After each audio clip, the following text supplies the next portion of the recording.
Hello guys, welcome to Tutorly. So in today's video, I'm going to show you exactly how to reset the price scale on TradingView. If your chart looks squished, stretched, or just a little off after zooming and dragging, resetting the price scale puts everything back into a clean, readable view in a single move. The price scale is the vertical axis on the right side of your chart, showing the current price and levels above and below it. This is especially helpful for traders who are constantly adjusting their chart views. Over time, you might find yourself zooming in or dragging the scale up and down to inspect specific price movements or patterns, but the spacing can get distorted, making it hard to interpret the data accurately. By resetting the price scale, you ensure that TradingView refits the visible price action, so everything, candles, indicators, and levels, are proportionate again, giving you a clearer and more focused view of the market.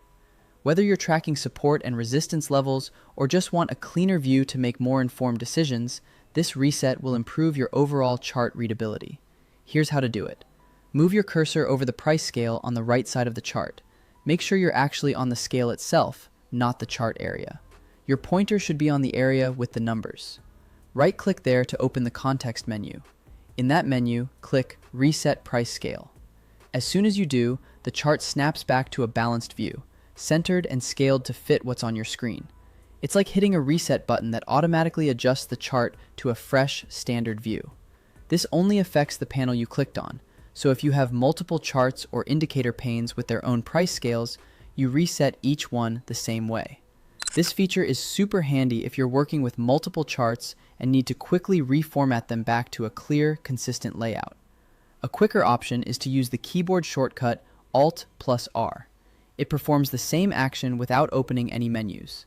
If it doesn't seem to respond, click once on the chart to make sure it's active, then press Alt and R together. Many traders prefer this shortcut when they're moving fast because it instantly cleans up the view after any zoom or drag. If you're trading on the fly or setting up charts in real time, this shortcut helps you stay focused and streamline your workflow. It saves time and lets you maintain a smooth, consistent view without needing to click through menus each time. A few helpful notes as you use this. Resetting the price scale won't delete drawings, indicators, or change your time frame. It also won't switch you between logarithmic and linear views. It simply recenters and resizes the current scale to fit the visible chart data. This means your analysis, trend lines, or custom indicators will remain intact. If you reset and nothing appears to change, your chart may already be properly fitted. If that's the case, great, your view is already clean and balanced. And if you frequently find your scale drifting, it's often because you've dragged the scale or zoomed a lot. No problem, just reset as needed to keep things tidy and functional. Think of this as a quick way to maintain a fresh and balanced view, especially if you're a trader who likes to make quick adjustments. That's all there is to it. Right-click the price scale on the right and choose Reset Price Scale, or press Alt+R to do it instantly. Use whichever feels faster for you and enjoy a clear, consistent view of your charts every time. With this simple trick, you'll always have a chart that's easier to analyze, helping you make smarter trading decisions.